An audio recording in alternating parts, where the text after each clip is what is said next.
Hello students, welcome to my YouTube channel. बच्चों, आज के इस क्लास में हम लोग क्लास 9th मनोहर रे एक्सरसाइज 1B के सभी प्रश्नों को सॉल्व करने वाले हैं। तो आइए चलते हैं अपने क्वेश्चन पर। जो हमारा क्वेश्चन नंबर 1 है, उसमें बताया गया कि निम्नलिखित पूर्णांकों के योगात्मक प्रतिलोम लिखिए। तो यहाँ पर जो पूर्णांक है -7, 0, 1 और -a+b, ये चार पूर्णांक दिए गए हैं और इन चार पूर्णांकों में से सभी का आपको निकालना है योगात्मक प्रतिलोम। तो जो योगात्मक प्रतिलोम वाले क्वेश्चन है वो आप एक्सरसाइज 1A में भी सॉल्व कर चुके हैं और एक्सरसाइज 1B में भी आ गया है। तो अब क्या है, आपको बताया गया था कि अगर कोई पूर्णांक दिया है और उस पूर्णांक का योगात्मक प्रतिलोम निकालना है, तो इसका मतलब है कि उस पूर्णांक में क्या चीज जोड़ दिया जाए जिससे कि हमारा योगफल 0 आ जाए। तो यहाँ पर -7 है, -7 का योगात्मक प्रतिलोम निकालेंगे तो क्या आ जाएगा +7। -7 में +7 जोड़ेंगे तो योगफल 0 हो जाएगा, यानी कि आपको चिन्ह बदल देना रहता है। तो -7 का योगात्मक प्रतिलोम क्या हो जाएगा +7। 0 का योगात्मक प्रतिलोम 0 होता है, क्योंकि 0 कोई भी साइन कंटेन नहीं करता है, ना प्लस ना माइनस। +1 का योगात्मक प्रतिलोम -1 और -a+b का योगात्मक प्रतिलोम होगा a+b प्लस में। अब कहा है वितरण नियम से 15 गुणे 32 का मान ज्ञात कीजिए। वितरण नियम में क्या होता है, वितरण नियम जो है वो गुणा के लिए ही बना है। तो उसमें क्या होता है, एक नंबर को वितरण यानी कि दो पार्ट में बांट देते हैं। वो दो पार्ट में जो बांटते हैं वो जोड़ में भी हो सकता है और घटाने में भी हो सकता है।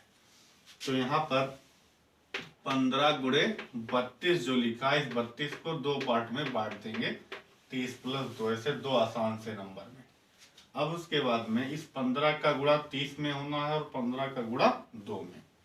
तो ये हो गया 15 गुणे 30 और ये प्लस लगा देंगे और फिर 15 गुणे 2।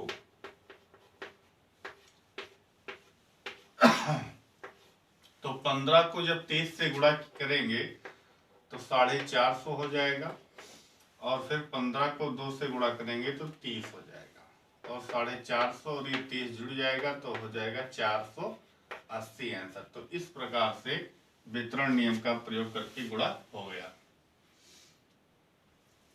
अब इसमें कहा धन पूर्णांकों में एक उदाहरण सहित समझाइए कि योग की संक्रिया पर योग का वितरण नियम असत्य है।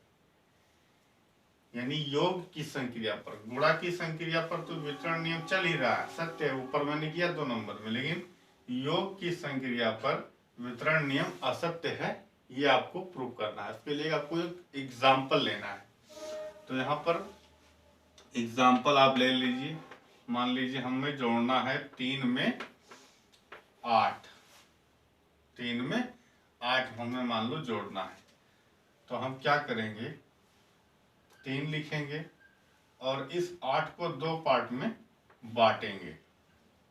जैसे मान लो मैंने बांट दिया इसको 10 - 2। अब इसका मतलब क्या हुआ, 3 और 10 तो जुड़ेगा ही, साथ साथ में 3 और 2 भी जुड़ेगा। तो ये हो गया 3 + 10 और 3 + 2।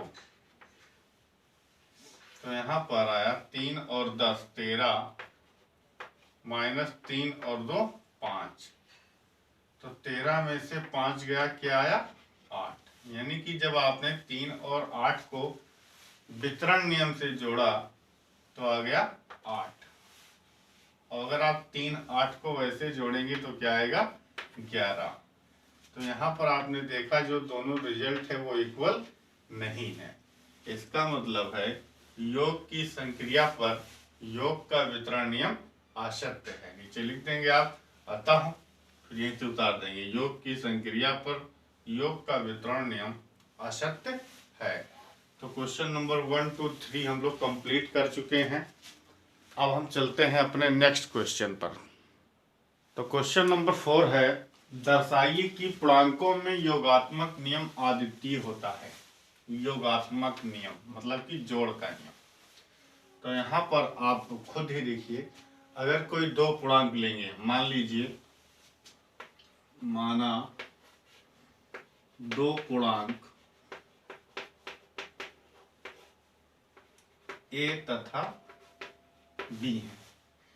अब ए और बी को जोड़ा गया, तो जब ए और बी को जोड़ा गया, दो पूर्णांक को जोड़ेंगे तो कोई एक तीसरा पूर्णांक मिलेगा, मान लीजिए सी मिला। तो इनके कहने का मतलब क्या है, दर्शाइए कि पूर्णांकों में योगात्मक नियम अद्वितीय होता है। अद्वितीय का मतलब दो नहीं, एक होता है, एक। उनके कहने का मतलब ये है कि अगर a प्लस बी का योगफल c है तो फिर a प्लस बी का योगफल कभी भी d नहीं हो सकता है, या तो c होगा या तो d होगा। उसको आप चाहे जितनी बार जोड़ें, जैसे कि कोई नंबर में लेकर समझते हैं। जैसे मान लो a की वैल्यू 3 है और b की वैल्यू 4 है, तो 3 और 4 को जोड़ने पे क्या आएगा, 7। तो इनके कहने का मतलब है कि 3 प्लस 4 इक्वल 7 अगर एक बार हो गया तो 3 प्लस 4 7 ही हमेशा होगा। ऐसा नहीं है कि 3 प्लस 4 कभी 8 हो सकता है। यानी कि जो रिजल्ट है वो अद्वितीय होगा, यूनिक होगा। रिजल्ट कभी भी एक से ज्यादा नहीं हो सकता। तो सही बात है, आप किसी भी संख्या को, किसी भी दो संख्या को, दो धन पूर्णांक को जोड़ेंगे तो जो योगफल होगा वो अद्वितीय ही होगा। तो अगर a प्लस बी बराबर सी है तो a प्लस बी बराबर डी नहीं हो सकता। a प्लस बी बराबर सी है तो a प्लस बी बराबर डी तभी हो सकता है जब c और d इक्वल हो, है ना। हाँ, तो यहां पर लिख दोगे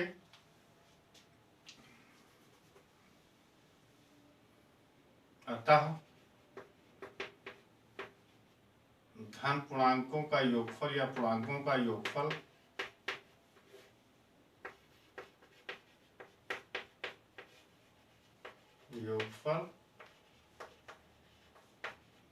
अद्वितीय होता है। यहाँ पर लिख दोगे अगर a plus B equal C हो गया तो a plus B equal D नहीं हो सकता, अगर है तो c इक्वल डी होगा। क्वेश्चन नंबर 5 पर चलते हैं, जिसमें कहा निम्नलिखित संख्याओं में धन पूर्णांक छांटिए। तो धन पूर्णांक छांटना है, यानी कि यहाँ पर जो लिखा 8 - 6 2 - 5 1 + 3, इनको पहले हल कर लो, फिर देखो कौन कौन प्लस में है, वही धन पूर्णांक आपका हो जाएगा। तो पहला लिखा है 8 - 6, तो 8 में 6 घटा देंगे 2 हो जाएगा, 2 में घटेगा 5 आएगा -3, 1 + 3 जुड़ेगा तो 4 हो जाएगा, -3 का गुणा -4 में, तो पहले चिन्ह का गुणा माइनस प्लस, और 3 × 4 = 12।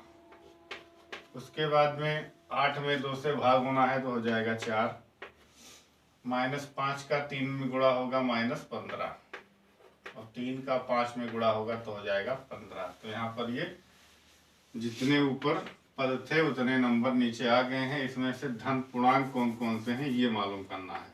तो यहाँ पर हम लोग लिख देंगे धन पूर्णांक। धन पूर्णांक आपको छांटना है, तो छांट लीजिए। अब जो प्लस में है वही धन पूर्णांक।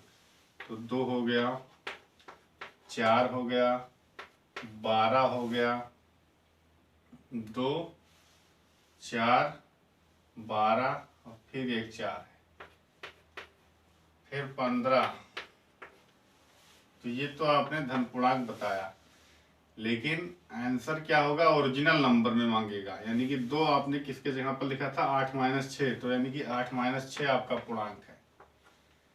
फिर आपने लिखा है 4, 4 किसके जगह पर लिखा है, 1 + 3 के जगह पर, तो 1 + 3 धन पूर्णांक है। उसके बाद में आपने लिखा 12, 12 किसके जगह पर लिखा, -3 गुणे -4 के जगह पर, तो -3 गुणे -4 धन पूर्णांक है।